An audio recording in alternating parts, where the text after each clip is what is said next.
I never imagined that the woman who looked at me with such disdain that night would be the same woman who, months later, would beg for a single touch of mine while the rain fell outside. Life has a curious and even slightly cruel way of intertwining destinies that, in theory, should never cross. But that is exactly what happened when I accepted that temporary job that would change everything I knew about love. If you like intense stories about broken barriers and unlikely passions, make sure to subscribe to the Forbidden Romances channel to follow every chapter of this journey. My name is Mia, I am 25 years old, and on that specific day, I was just a red-headed blur trying to go unnoticed in an ocean of monochromatic elegance. I desperately needed those $200 the event agency had promised to pay at the end of the night, because my landlord had already threatened to evict me twice that week. The job seemed simple in theory, just serving glasses of champagne and collecting dirty napkins. But the reality was much more painful and humiliating than I expected. I was wearing a black and white uniform that smelled of mothballs and was too tight around my wide hips, making me feel like an intruder in my own skin. My shoes, a size smaller than my feet, crushed my toes with every step I took on the polished marble of that gigantic mansion. The collar of the white dress shirt was buttoned up to the last button, suffocating my neck and prickling my sweaty skin. The agency had been very clear in saying that the owner of the house was extremely demanding about the staff's appearance, asking for absolute discretion. I obeyed, tucking my short red hair behind my ear to look more somber, but hunger and the need for a roof over my head spoke louder than any discomfort. I felt erased, as if I had to stop being myself to have the right to serve drinks to people who didn't even notice my existence. The main hall was impregnated with the cloying scent of fresh lilies, mixed with dozens of expensive imported perfumes, creating an atmosphere that screamed money and exclusivity. I balanced the silver tray with trembling hands, dodging guests as if I were in a minefield, afraid of bumping into someone and causing damage I would take a lifetime to pay off. No one looked in my eyes when they took a glass. To them, I was just a pair of floating hands serving alcohol, an invisible and disposable tool. That invisibility hurt more than the tight shoes, because it confirmed everything society had always told me about my place in the world.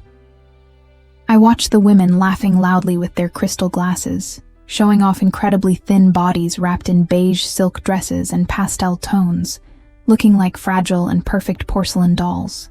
I felt like an alien in their midst, with my vibrant red hair contrasting with the pale environment, my curvy body taking up too much space in that narrow corridor, and my simple makeup already starting to melt from the heat of the kitchen. They talked about trips to Europe and trendy diets, while my stomach growled audibly. The disparity between my world and theirs was an abyss so great it almost gave me vertigo.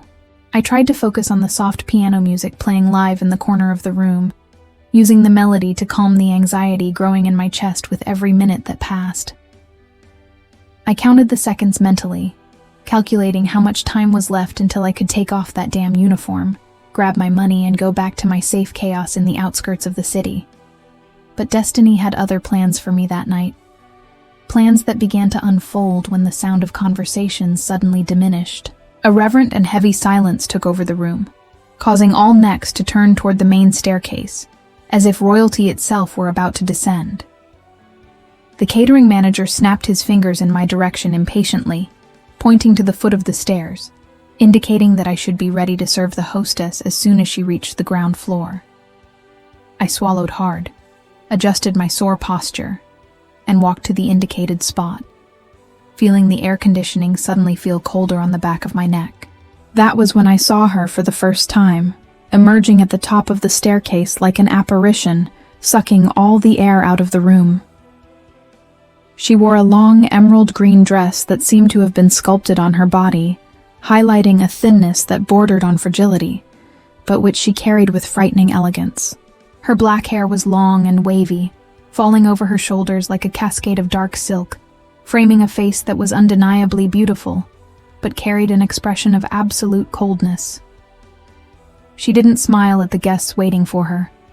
She inspected them with a critical and distant gaze, like a bored queen before her subjects. There was something in her eyes, a dark shadow hidden under perfect makeup, that made me hold my breath for a second. It was a deep sadness, armored by layers of arrogance and diamond jewelry that shone against her pale skin. She began to descend the steps slowly, holding the golden handrail with long, thin fingers, every movement calculated to convey perfection and control. I couldn't look away, mesmerized by that woman who seemed made of glass and ice, so different from everything I was, so opposite to my warmth and my colors. She seemed untouchable, the type of woman who would never dirty her hands or admit a flaw, and that caused me a strange mixture of admiration and repulsion. I pressed the tray against my chest, feeling my heart accelerate for no apparent reason. When she reached the last steps, something unexpected happened. The stiletto heel of her shoe caught slightly on the hem of her long dress. It was a fraction of a second, a stumble almost imperceptible to most, but it made her body sway forward, breaking the image of unshakable perfection. Out of pure protective instinct, I took a sudden step forward, completely forgetting my position of invisibility, ready to catch her in case she fell. My tray wobbled dangerously, making the glasses clink loudly, a sound of colliding glass that echoed like a scream in the silent hall. She recovered her balance on her own, gripping the handrail tightly, but the noise I made caught her attention immediately. Her head snapped in my direction, and our gazes met for the first time with violent intensity. There was no gratitude in her dark eyes for my attempt to help. There was only a cold shock, and shortly after, cutting contempt. She looked me up and down, noticing my strained uniform, my short red hair, and my clumsy attempt to be useful. In that moment, I knew I had made a fatal error by trying to enter her personal space. Her mouth twisted into a thin line of disgust, and I shrank back, waiting for the scolding that would certainly come. I didn't know yet, but that look of hatred would be the initial fuel of a fire that would consume us both completely. The silence between us lasted an eternity, charged with electric tension, while I held my breath, awaiting the verdict of that woman who seemed to have the power to destroy me with a single word. Time seemed to have frozen in that instant, transforming the ballroom into a static painting where only her eyes moved, scanning every inch of my body with silent and devastating judgment. I still had my arms extended in a useless reflex of protection, feeling the weight of the silver tray start to burn my muscles from the tension of the moment. The hostess composed herself with impressive speed, adjusting her posture and smoothing the green fabric of her dress as if my simple gesture of approach had soiled her immaculate image. She didn't say thank you, didn't even acknowledge that I had tried to prevent her fall. Instead, she took a tiny step back, creating an invisible and insurmountable barrier between her perfection and my chaotic existence. The scent of her perfume invaded my nostrils, a cold, metallic floral fragrance that reminded me of flowers left in a room with the air conditioning on maximum. She raised her chin, displaying a long neck adorned by a diamond necklace that probably cost more than the house I grew up in. The guests around us, who were previously chatting animatedly, now pretended not to look, but I felt the weight of dozens of peripheral gazes awaiting the outcome of that little social drama. I wanted to apologize, to explain that I only tried to help, but the voice died in my throat when I saw the expression of disgust form on her lips, distorting her classic beauty into something cruel. She leaned slightly in my direction, invading my personal space just enough so that no one else would hear the poison she was about to distill. Her voice was low, raspy, and controlled, without a trace of emotional alteration, which made everything even more frightening. I asked for a discreet team, not a red blur stumbling in the middle of my hall, she whispered, her eyes fixed on my vibrant hair as if the color offended her personally. Next time, try not to take up so much space with your lack of manners.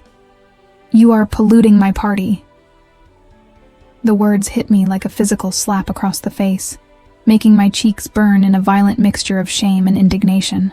I opened my mouth to respond, to defend my dignity, But the survival instinct spoke louder. I needed that money. I needed to eat. I needed to pay the rent. So, I swallowed the bitter taste of humiliation, lowered my head in a sign of submission that cost me every ounce of pride, and murmured an, "I'm sorry, ma'am," that was almost inaudible. She didn't even wait for me to finish the sentence. She just turned on her heels and walked away, blending in with the guests as if I were nothing more than an inconvenient piece of furniture someone forgot to move out of the way. I retreated into the shadows, leaning against the cold wall near the kitchen entrance, feeling my heart beat irregularly against my ribs. My hands were shaking so much that I had to rest the tray on a side table so I wouldn't drop everything. That comment echoed in my mind, scratching at old wounds about my appearance, about my weight, about the fact that I never fit into that beige and skinny standard of the elite. I looked at my distorted reflection in a glass window, and for a second, I saw what she saw. Someone too big, too intense, too inadequate for that world of pastel tones and polite silences. The rest of the night dragged on in a slow and painful torture, where every minute seemed to last an hour. I continued serving, but now I moved like a ghost, dodging gazes and keeping my head down, afraid of attracting the attention of that cold woman again. However, even trying not to look, my eyes sought her involuntarily in the crowd, drawn by a morbid curiosity. I saw her smiling at guests, accepting compliments about the decoration and the food, but the smile never reached her eyes. There was something mechanical in the way she held her wine glass, as if she were acting a role she had memorized years ago, but could no longer stand to play. I noticed she was drinking with alarming frequency, emptying glass after glass, but without ever losing her rigid posture or appearing intoxicated. It was as if she were trying to numb something inside herself, a pain pulsating under the green silk and diamonds. At one point, I saw her husband arrive, a tall, gray-haired man with a politician's smile, and the temperature around her seemed to drop another 10 degrees. He barely greeted her, passing by her to speak with a group of businessmen, and I saw, for the first time, her mask of ice crack. Her shoulders slumped for a fraction of a second, and her free hand gripped the fabric of her dress so tightly that her knuckles turned white. It was a flash of vulnerability so quick that if I had blinked, I would have missed it. But I saw it. I saw the lonely woman hiding inside that armor of arrogance, and that confused me, mixing my anger with an uncomfortable pinch of empathy I didn't want to feel. The party began to slow down, guests leaving little by little, leaving behind a trail of empty glasses and crumpled napkins. My spine hurt, my feet were raw inside the tight shoes, and my head throbbed with hunger and fatigue. I just wanted to get my payment and run far away from that place, far from that woman who made me feel smaller than a speck of dust. The catering manager dismissed me with a nod, ordering me to collect the trash from the outdoor area before leaving. I walked toward the back of the house, passing through silent corridors where the paintings on the walls seemed to judge me. The mansion, now almost empty, felt like a giant mausoleum, cold and lifeless, echoing the emptiness I had seen in the hostess's eyes. I was about to leave through the service door when I heard a strange sound coming from a side room, a muffled noise that didn't match the elegance of the place. It sounded like a child crying, or a wounded animal whimpering, something raw and desperate that made the hair on the back of my neck stand up. I hesitated, knowing I should ignore it and leave, that it was none of my business what happened within those golden walls. But curiosity and that damn protective instinct pulled me toward the sound. The door was ajar, letting a sliver of yellow light escape. I pushed the solid wood slowly, breath caught in my throat, without making a sound. What I saw inside was not a child, nor an animal, but a scene that would break my heart and change the course of my life forever. The Iron Woman, the Ice Queen who had humiliated me hours before, was on her knees on the floor, falling apart. And she wasn't alone. She was in front of something that explained all the hatred, all the pain, and all the silence she carried. I stood paralyzed in the doorway, witness to a secret no one was supposed to see, and in that moment, the fear of being fired disappeared, replaced by an overwhelming urgency to do something I would never have imagined: reach out to the woman who despised me. The door opened with a soft creak, revealing a sanctuary of silence and shadows that contrasted violently with the noisy opulence of the floor below. My eyes took a few seconds to adjust to the dim light, illuminated only by the silver moonlight entering through a huge window and the distant garden lights. The air in there was different, still and heavy, with a subtle smell of baby powder and new wood that had never been used, an aroma of frustrated expectation that made my stomach twist. I took a step inside, stepping onto a fluffy white rug that seemed to swallow the sound of my worn rubber soles, feeling like I was invading sacred and forbidden ground. What revealed itself before me was not an office or a secret living room, but a nursery worthy of an interior design magazine, complete and untouched. There was a carved white wooden crib in the center, covered by a transparent voile canopy that floated with the breeze of the air conditioning, looking like a ghost waiting for a body to inhabit. Shelves were filled with imported teddy bears, colorful books, and educational toys still in their original boxes, sealed and dust-free, cared for with manic obsession. It was the perfect setting for a happy childhood, except for one devastating detail: the absolute silence screaming the absence of any life inside. In the middle of this mausoleum of unrealized dreams, the woman who had humiliated me hours before was collapsed on the floor, reduced to a pile of green silk and convulsive sobs. Helena wasn't just crying. She was breaking in half, emitting guttural sounds that seemed to come from her gut, the kind of crying you only let out when the soul can no longer bear the weight of the body. She was hugging her own knees, her forehead resting against the railing of the empty crib, her body shaking violently like a leaf in a storm. The haughty posture, the raised chin, and the icy stare had completely disappeared, leaving in their place a wounded and exposed creature. I stood paralyzed, feeling a wave of shock run down my spine, unable to reconcile that image with the Iron Lady who had insulted me. Seeing Helena in that state was like watching a perfect statue crack and bleed. It was frightening, and at the same time, deeply human. The waterproof makeup hadn't resisted the torrent of tears, staining her pale cheekbones black, transforming her face into a tragic mask of despair. She looked smaller there, huddled against the crib, as if the luxury of the mansion served as no shield against the pain consuming her from the inside.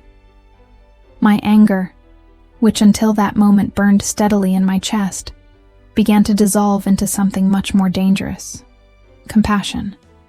I knew the pain of lack, although mine was financial and hers seemed to be existential. But the sound of suffering is a universal language that needs no translation. I saw her hands, those same hands adorned with diamond rings, grip the wood of the crib so tightly that her fingertips were white, as if she were trying to materialize, by sheer force of will, the child that should have been there. She murmured disjointed things between sobs, cut phrases that floated to me in the silence of the room.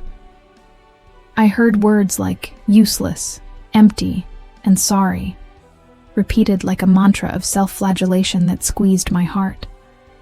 I realized, with painful clarity, that this room was not a future project, but a monument to a past that never happened.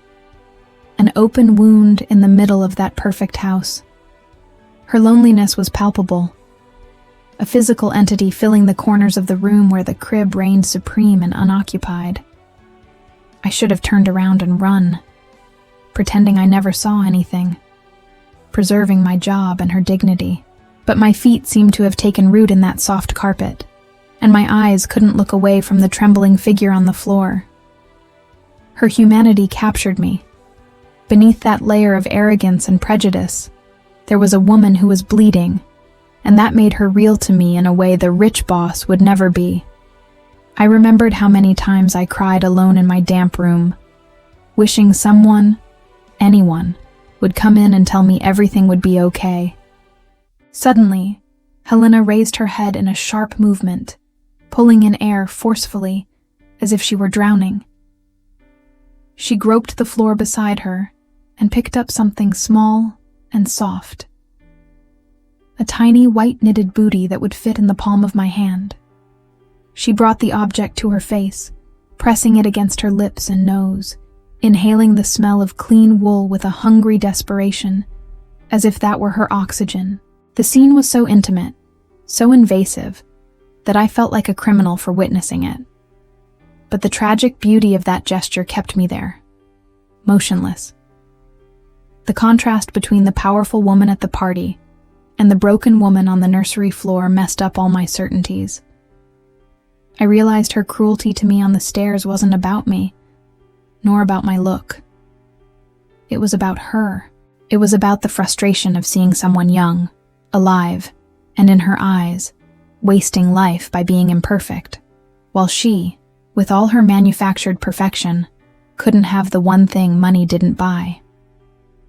I was the colorful and chaotic reminder of everything she couldn't control. One of my shoes squeaked slightly on the floorboards when I shifted my weight, a tiny sound that rang like a gunshot in that sepulchral silence. Helena's body froze instantly. The crying ceased, replaced by a rigid tension that locked her muscles. She didn't turn immediately, and I saw the exact moment she tried to reassemble the mask, frantically wiping the back of her hand across her face and fixing her disheveled hair, in a pathetic and painful attempt to recover lost dignity. "Who is there?" Her voice came out cracked, hoarse and choked, with no trace of the earlier authority, just pure fear. She rotated her torso slowly in my direction, still sitting on the floor, still holding the knitted booty against her chest like a shield. When her eyes met mine in the dim light, I expected to see the hatred return, expected the screams and summary dismissal. But what I saw was something that completely disarmed me. Panic. She looked at me like a cornered animal that has just had its ugliest wound exposed to daylight. We stared at each other for long seconds. Two women from opposite worlds trapped in the forced intimacy of that sad room.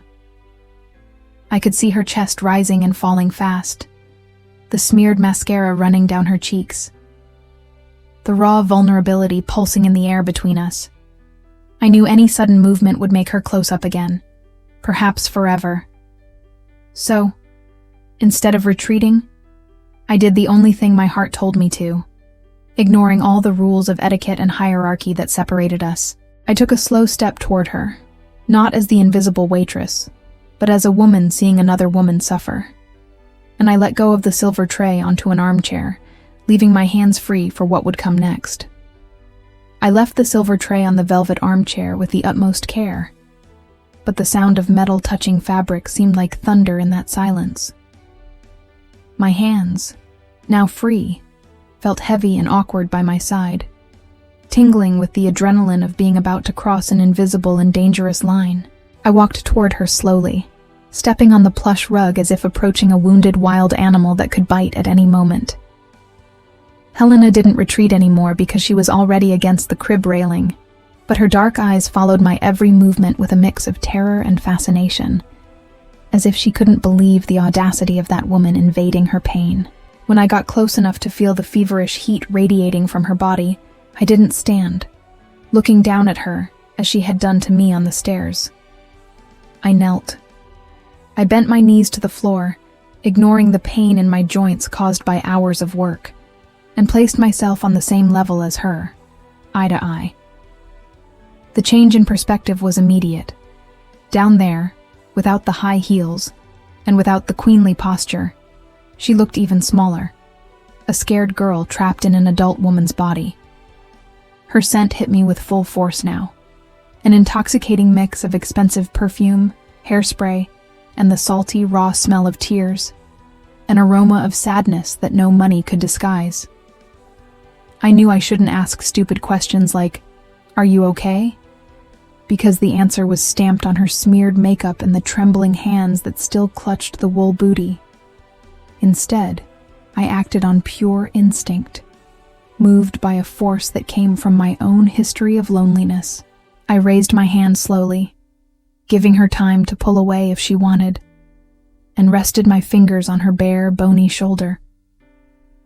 The contact was electric. Her skin was freezing, cold as marble on a winter morning, contrasting violently with the hot, sweaty palm of my working hand. In the first instant, she tensed completely, holding her breath with a choked gasp, and I felt the muscles of her shoulder become hard as stone under my fingers. I expected her to scream, to push me, to repeat the insults, but none of that happened.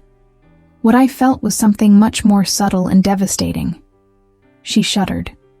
Not from disgust, but from shock. It was as if that thin, rigid body hadn't been touched with affection, without ulterior motives or expectations, for a long, long time.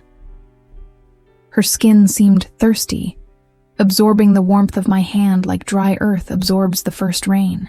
"Breathe," I whispered, my voice coming out hoarse and low in the silence of the room.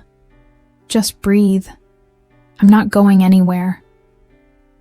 I didn't know why I said that, nor why I was promising to stay beside the woman who treated me like trash, but seeing her pain so exposed had disarmed all my defenses. I began to make light circular movements with my thumb on her skin, a simple gesture of comfort I used to calm myself during my anxiety attacks. She closed her eyes tightly, squeezing out a few more tears, and released the air she was holding in a long, trembling moan that made her chest rise and fall unevenly. Slowly, the stiffness began to give way. Her shoulder relaxed millimeters under my hand, and she leaned her head slightly in my direction, unconsciously seeking more of that human contact. It was a silent and desperate surrender. I saw her eyes open again, fixing on the pale skin of my forearm and my vibrant red hair that she had criticized hours before. But now, her look held no judgment. It held curiosity, perhaps even a hint of envy for the freedom my appearance represented. Or maybe she just needed to focus on something colorful, not to drown in the gray of her own mind. We stayed there, suspended in time, two strangers kneeling on the floor of an empty nursery, united by the touch of my hand on her shoulder. I could feel her pulse racing in the vein of her neck, beating to the same frantic rhythm as my own heart. The insurmountable social barrier between boss and maid, between rich and poor, between perfect and inadequate, had temporarily dissolved in the chemistry of that shared vulnerability. For a few minutes, there was no mansion, no party, no absent husband. There were just two women breathing together in the dark. It was the first time I realized how truly beautiful she was. Without the mask of arrogance, her features were soft, and her mouth, now without the rictus of contempt, seemed drawn for sadness. I had an insane and sudden urge to hug her, to wrap that fragile body in my strong arms and protect her from the world that demanded she be perfect all the time. But I restrained myself. The limit had already been stretched to the maximum, and I knew any sudden movement could break that fragile enchantment like crystal. Suddenly, the sound of muffled voices in the hallway outside broke the spell. Someone laughed loudly, far away, and reality invaded the sanctuary like a bucket of cold water. Helena opened her eyes wide, panic taking over her features again. She pulled away from my touch as if my hand had burned her skin, retreating her back against the crib and frantically wiping her face with the back of her hands, smearing the black mascara even more. The Iron Lady was trying to return, rebuilding her walls brick by brick in seconds, right before my eyes. I withdrew my hand, feeling an immediate emptiness in the palm where the cold heat of her skin had been. I stood up slowly, feeling my knees crack, and took a respectful step back, returning the space she needed to pretend none of that had happened. She stood up too, leaning on the crib to gain balance, and smoothed her green dress with quick, nervous movements, trying to recover lost dignity. She didn't look me in the eye while fixing her hair, but I saw the shame burning in her ears, red as embers. She took 3 deep breaths, raised her chin in that haughty posture from before, and finally turned to me. I expected the dismissal. I expected her to scream for me to leave, to accuse me of invading her privacy, to threaten me to ensure my silence. But when she raised her gaze, I didn't see anger. I saw calculation. I saw a woman who had just discovered a weakness in herself and desperately needed someone to help hide the rubble. Her gaze swept my face, stopping on my eyes with a new intensity, a strange mixture of dependence and authority. "What is your name?" she asked, her voice still a little shaky, but firm enough to sound like an order. I hesitated for a second, surprised by the direct question, before answering softly. "Mia. My name is Mia, ma'am." She repeated my name in a whisper, testing the sound in her mouth, and then her eyes narrowed slightly, as if she were making a risky decision right there, in that instant. "Mia," she said, now with more strength.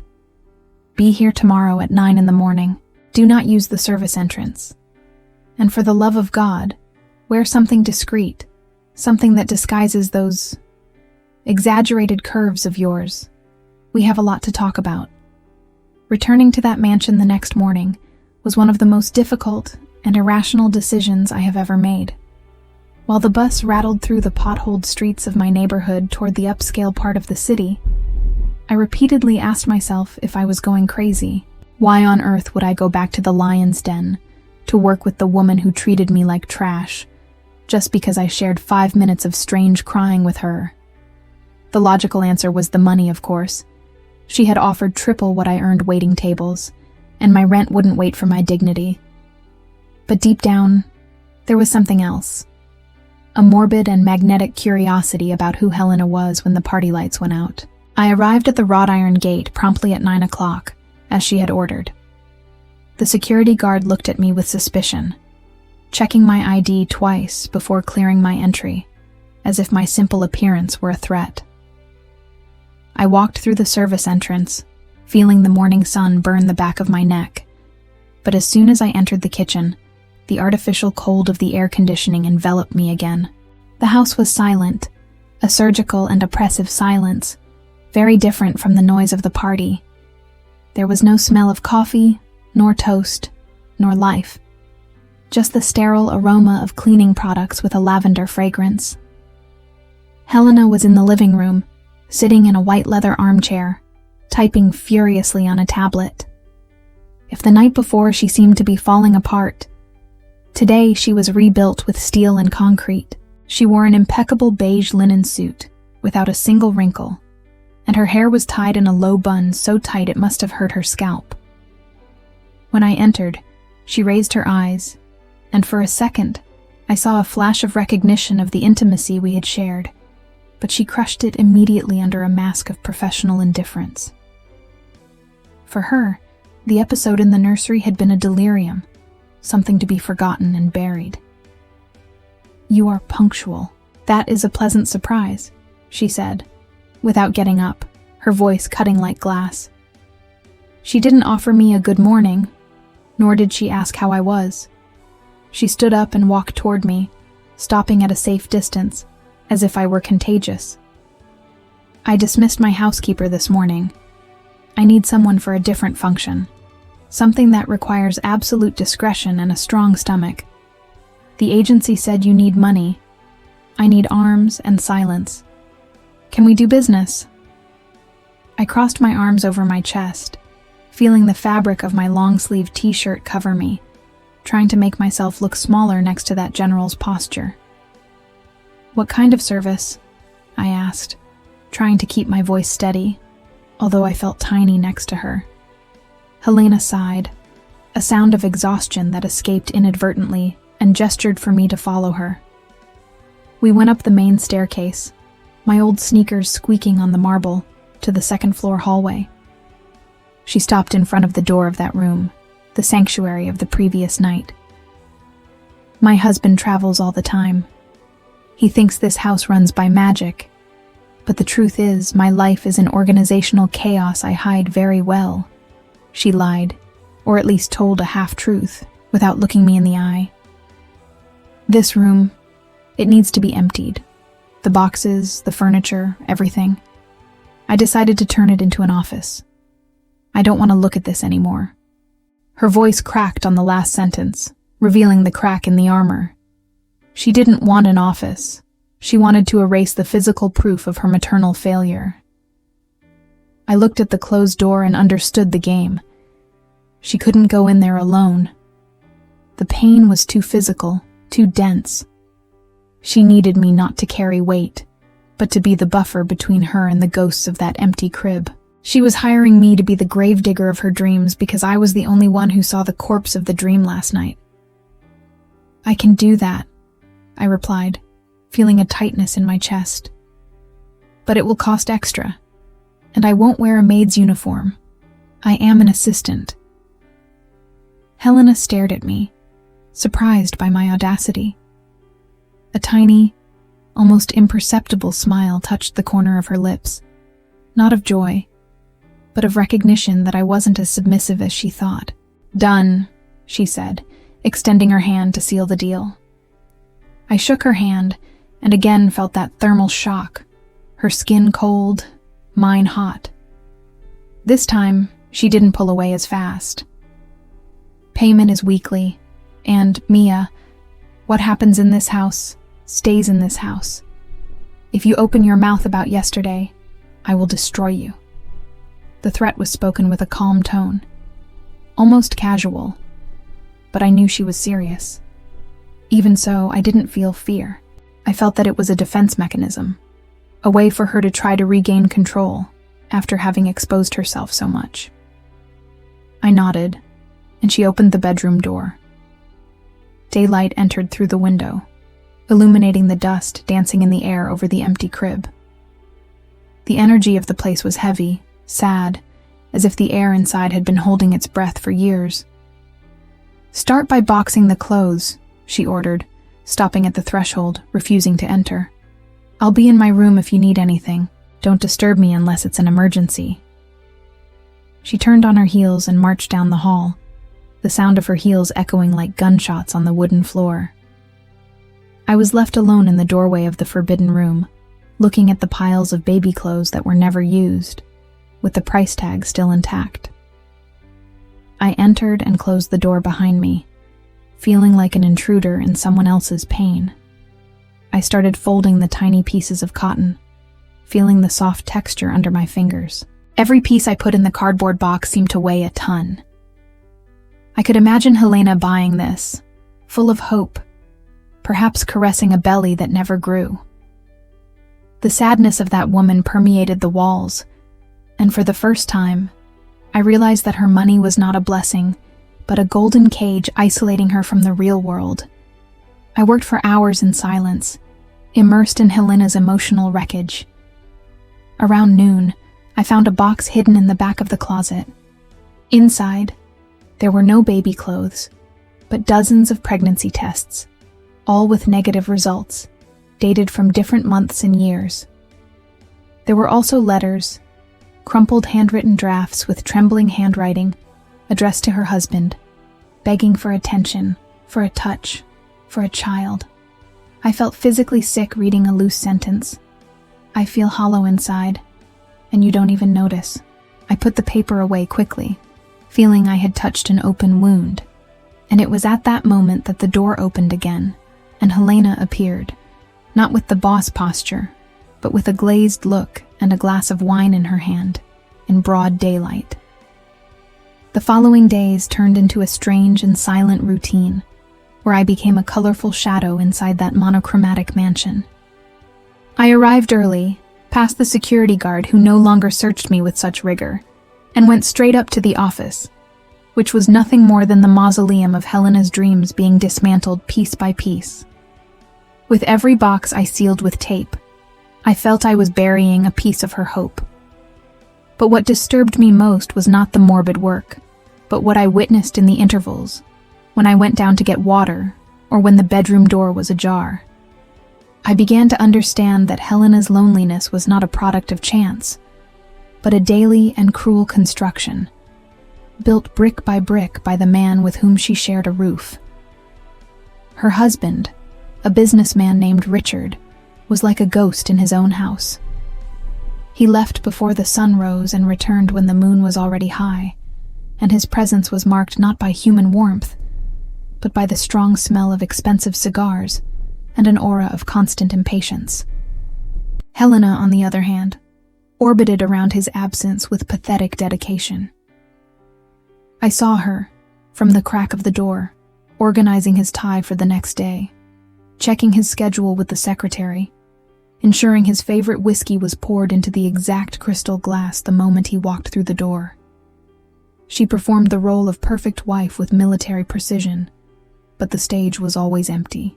There was something even more painful in her routine: the obsession with youth and fertility, a losing battle against time she fought with chemical weapons.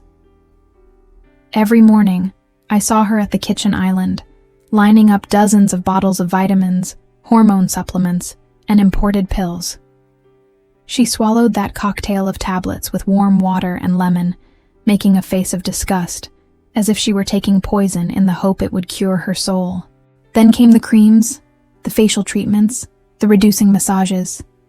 She treated her own body not as a temple, but as a defective machine that needed constant repairs to work again and generate the child that would save her marriage.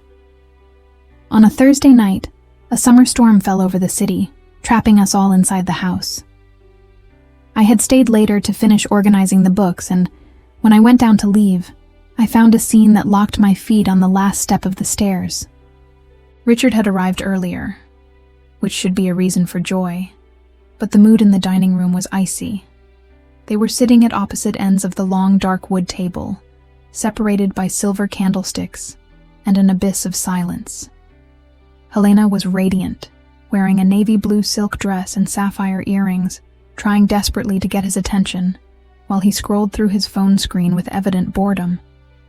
I tried to retreat to the kitchen, to become invisible again, but the room's acoustics brought their voices to me with crystal clarity. "I booked that appointment we talked about, with the fertility specialist in Miami," Helena said, voice trembling with expectation, pouring more wine into his glass with a steady hand. "He said that with the new hormone treatment, my chances increased to 30%. I thought we could travel in July. What do you think?" She was smiling. A fragile smile of someone offering their heart on a platter hoping it won't be stabbed. Richard didn't even look up from his phone. He let out a long, exasperated sigh, the kind of sound a father makes when a child asks for a toy that is too expensive and unnecessary. "Helena, please," he said, voice deep and devoid of any affection. "We've already talked about this. You are 45 years old. Your body has already given what it had to give." He locked his phone screen and finally looked at her, but his look was clinical, cold, analyzing her as if she were a used car that was no longer worth the maintenance price. "Look at you. You are exhausted. These vitamins, these doctors. It's pathetic. You are trying to compete with biology and you are losing badly." I saw Helena's smile die slowly, falling apart until only a mask of shock and pain remained. She opened her mouth to argue, to defend their dream, but he cut her off with a disdainful hand gesture. "I don't want a child who has a mother who looks like a grandmother. Accept reality, Helena. It's over. Go shopping, travel with your friends, do charity. But stop trying to drag me into this happy family fantasy of yours. I am tired." He threw the linen napkin over his untouched plate, stood up, dragging the chair, and left the room without looking back, leaving her alone at the table set for two. The silence that followed his exit was deafening. I was huddled in the shadows of the hallway, feeling my blood boil with hatred for that man. I wanted to scream, wanted to run over there and say she was beautiful, that she was enough, that he was a blind imbecile. But I couldn't. I was just the employee. I watched Helena remain motionless for a long minute, staring at his empty chair. She didn't cry this time. I think the tears had dried up, or the humiliation had been so deep it paralyzed her tear ducts. She just brought her hand to her neck, touching the skin he called old, and her shoulders slumped, defeated. It was the first time I understood the true nature of her perfection. It wasn't vanity. It was fear. Fear of being replaced. Fear of being disposable. Fear that the only thing she had to offer, her image, was no longer sufficient currency to buy his love. She stood up slowly, with the dignity of a dethroned queen, and began blowing out the candles one by one, plunging the room into gloom. When she turned to leave, our eyes met in the dark. She knew I had heard. I expected coldness, expected her to kick me out for witnessing yet another failure of hers. But Helena just looked at me with exhausted eyes, stripped of any defense. She looked so small, so human.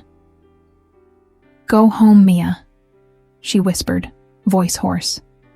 "The rain has already let up." It wasn't a boss's order. It was a request from someone who needed to be alone to lick her wounds. I nodded, unable to say anything that would alleviate that pain, and left through the back door. As I walked to the bus stop in the drizzle, I couldn't get her image out of my head. That man made her believe she was an expired product, a dried fruit. But I remembered the texture of her skin under my fingers, her scent, the intensity of her gaze. He saw a woman in decline. I saw a woman at the peak of a complex and painful beauty he was too stupid to comprehend. In that moment, I promised myself that somehow I would make Helena see herself through my eyes, even if just for a second, and the opportunity would come sooner than I imagined, the next day, by the turquoise blue pool. The sun that Friday seemed determined to melt the asphalt of the city, creating visible heat waves rising from the ground. The mansion, usually a refuge of polar air conditioning, seemed suffocated by the outside temperature, as if the concrete walls couldn't bar the intensity of summer. I arrived sweaty and breathless, having walked from the gatehouse to the main house under the midday sun, and found the house in a different silence. It wasn't the empty silence as usual, but a lazy silence, broken only by the soft sound of water moving. The temporary housekeeper warned me that Helena was in the pool area and that I should take a pitcher of lemon water to her. I walked to the outdoor area, balancing the tray with crystal glasses, sweating cold. The setting was cinematic, an infinity pool with turquoise tiles blending with the clear sky, surrounded by white loungers and ornamental palm trees. But, as always, Helena clashed with that tropical paradise. She wasn't swimming or enjoying the sun. She was sitting on the edge of the pool, feet dipped in the water, wearing a wide-brimmed hat hiding her face and a long, closed silk kimono, as if she were trying to shield herself from the light. She looked like a widow in mourning in the middle of a vacation postcard. When I approached, the sound of ice hitting the pitcher made her turn her face. She was without makeup, and the natural light revealed tiny freckles on her nose I had never seen under layers of foundation, which gave her a surprisingly young and vulnerable appearance. However, her eyes were swollen, betraying that the previous night, after the fight with her husband, had been long and sleepless. "Leave it there, Mia," she said, voice dragging and without energy. "And please don't look at me too much. I feel too exposed today." I placed the tray on the side table and hesitated. The order was for me to leave, but something in her posture, in the way she shrank her shoulders under the silk, held me there. "It's 100 degrees out, Helena," I commented, risking crossing the line of intimacy once again. "Why are you covered up like that? You're going to get sick." She let out a dry, bitter laugh, looking at her own hands. "Because my husband is right. No one wants to see flabby skin and marks of time. The sun is cruel to women my age. It illuminates defects that the dark of the bedroom hides." Those words hit me with violence. I looked at that stunning woman, hiding as if she were a monster, poisoned by the criticism of a man who didn't deserve her. Without thinking much, I sat on the lounger next to her, ignoring hierarchy. "He is an idiot," I blurted out, shocked by my own mouth. Helena turned abruptly, eyes wide, but I didn't back down. "Sorry, but it's true. He is blind. You have nothing to be ashamed of." Helena stared at me for a long moment, assessing my sincerity. Then, in a slow and defiant gesture, she untied the kimono sash and let the silk slide off her shoulders, revealing the elegant black swimsuit she wore underneath. Her body wasn't that of a 20-year-old girl, and thank God for that. It was the body of a real woman. There were soft curves, soft white skin, and yes, some tiny marks of life that only made her more human and touchable. I felt my mouth go dry. She was, without a doubt, the most beautiful creature I had ever seen. "My back," she murmured, looking away, blushing violently. "I can't reach to apply the sunscreen. Could you—" The request hung in the air, charged with a tension that went far beyond sun protection. She was giving me permission to touch her again, to invade her sacred space. I grabbed the bottle of white lotion from the table, feeling my hands sweat, and knelt behind her on the edge of the pool. The heat of the sun on my back contrasted with the cold in my stomach I felt. I spread the cream on my palms to warm it, and gently touched the skin of her back. She gasped softly, an involuntary sound, and leaned her head forward, exposing the nape of her neck. I began to slide my hands over her shoulders, down her spine, feeling every vertebra under my fingers. Her skin was incredibly soft, warm from the sun, and reacted to my touch with small visible goosebumps. It wasn't a mechanical touch. It was silent adoration. I wanted to erase with my hands every cruel word her husband had said. "I hate this," she whispered, voice choked, while I massaged her waist area. "I hate feeling that my body failed, that my womb dried up, that I am just a beautiful, hollow shell." I stopped the movements for a second, feeling the sadness vibrate in her skin, and then, moved by insane courage, I leaned close to her ear, smelling the coconut of the sunscreen and her natural scent. "You are not hollow, Helena," I said, my voice firm and hoarse close to her ear. "You are a woman in the fullest sense of the word. Your curves, your skin, your history. That isn't a defect, it's power. You look like a goddess, one of those Greek statues people travel the world just to admire. Whoever said you aren't fertile with beauty is lying." I felt her body tremble all over under my hands, a seismic tremor coming from within. She turned her face slowly in my direction, and our noses almost touched. Her eyes were dark, dilated, searching for the truth in mine. There was no boss and employee there. There was just a woman hungry to be desired, and another woman willing to devour her with her eyes. The air between us became thick, electric, charged with unspoken promises. I saw her gaze drop to my mouth, and then rise back to my eyes, in a silent and terrifying invitation. "Mia," she began to say, the name coming out like a sigh, but was interrupted by the distant sound of thunder. The clear blue sky had been quickly swallowed by heavy gray clouds, coming from the south without warning, typical of summer storms. The wind began to blow hard, knocking over the water pitcher and breaking the magical mood into 1,000 pieces. The storm was coming, and it wasn't just the climatic one. It was the emotional storm we were both about to face inside that house, alone and without light. The storm broke over the city with the fury of a biblical deluge, turning day into night in a matter of minutes. We ran inside, laughing nervously, soaked by the rain that caught us on the short path between the pool and the porch, with the cold water sticking Helena's swimsuit and kimono to her body. But the lightness of the moment didn't last long. As soon as I closed the heavy glass door, isolating the sound of the howling wind outside, the mansion's lights flickered once, twice, and then died completely, plunging that labyrinth of luxury into absolute and frightening darkness. The silence that followed was broken only by Helena's panting breath, who seemed paralyzed in the middle of the living room. "I hate the dark," she confessed, trembling voice echoing in the pitch black. "It feels like the house gets bigger, like the walls move away." I groped my pocket for my phone to use the flashlight, illuminating her face. She was pale, hugging herself, shaking from cold or fear.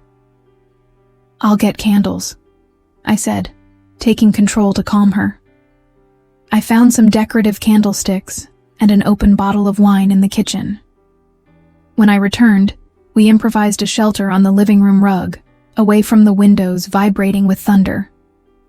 The yellow, flickering light of the candles created dancing shadows on Helena's face, further softening her features and giving her an ethereal, almost sacred aura.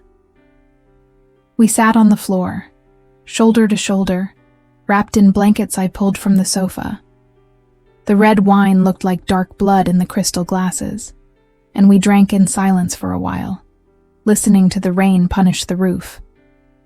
The alcohol and forced isolation began to dissolve the last barriers remaining between boss and employee.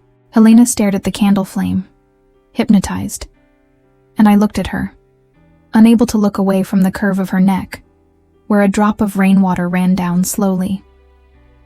45 years old, she blurted out suddenly, without looking at me, as if talking to the fire. "I am 45, and I feel as if my life is already over. Richard. He says women have an expiration date, and I think mine has passed." She took a long sip of wine, and I saw a lonely tear escape and trace the path the raindrop had taken. "He hasn't touched me in 3 years, Mia. 3 years. Do you have any idea what it is to sleep next to someone every night and feel untouchable, as if you had a contagious disease? I wanted to be a mother to have someone to love, but I think deep down, I just wanted to feel alive again. Fertile. Useful." The pain in her voice was so raw it made my chest physically ache. The injustice of it went to my head like the wine. "He is a fool," I shot back, my voice coming out hoarser than I intended. I turned her body to me, forcing her to face me. "Look at me, Helena. Forget him. The problem isn't your body, it's his blindness. You aren't a broken baby-making machine. You are a woman.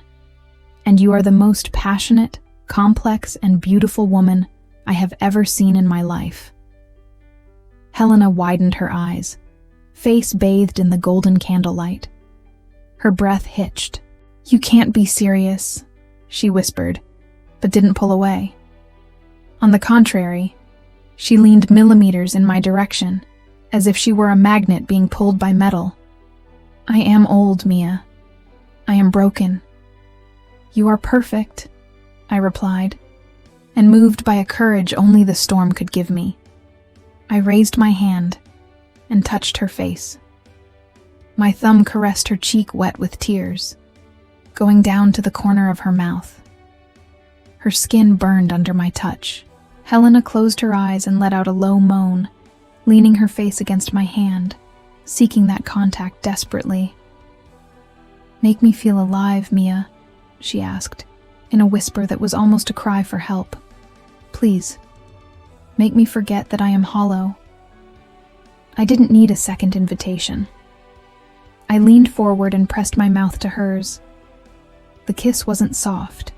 It was a collision. It was the meeting of two ancient hungers, of two lonelinesses recognizing each other in the dark. Helena grabbed my neck tightly, pulling me closer, her lips opening to mine with an urgency that made me dizzy. She tasted of wine and rain, of repressed desire and freedom. I felt her body relax and mold to mine, her curves fitting into mine as if they had been made for that. My hands ran down her back, over the silk of the kimono, squeezing her waist, wanting to prove she was real, that she was desired. The kiss deepened, tongues meeting, breath becoming heavy and mixed. There was no boss there, no age, no infertility. There was only skin, heat, and the overwhelming sensation that finally she was being seen. Helena moaned against my mouth, a sound of pure relief. And I knew, in that instant, she wasn't just kissing me. She was kissing life back into her body. We fell back onto the plush rug, without separating our mouths, in a tangle of legs and fabric. The world outside could be collapsing in rain and thunder, but there, in that circle of candlelight, time had stopped. I was ready to give her everything that mediocre husband denied for years: adoration, pleasure, and the absolute certainty that she was loved. But fate, cruel as always, wouldn't give us time for anything else. Just as our hands began to explore new territories, seeking warm skin beneath wet clothes, a loud, dry noise cut through the sound of the rain. The front door, which I was sure I had locked, opened with a crash, and the beam of a powerful flashlight invaded the room, cutting through our safe darkness like a blade. We froze, lips still close, hearts racing, terrified by the invasion of reality. Continued in part 2. What will happen when the flashlight beam reveals their secret? Get ready for the second half of this emotional story, and consider becoming a member of the channel to support our work and get early access to our new videos. It is your support that allows us to bring such deep and emotional romances every week.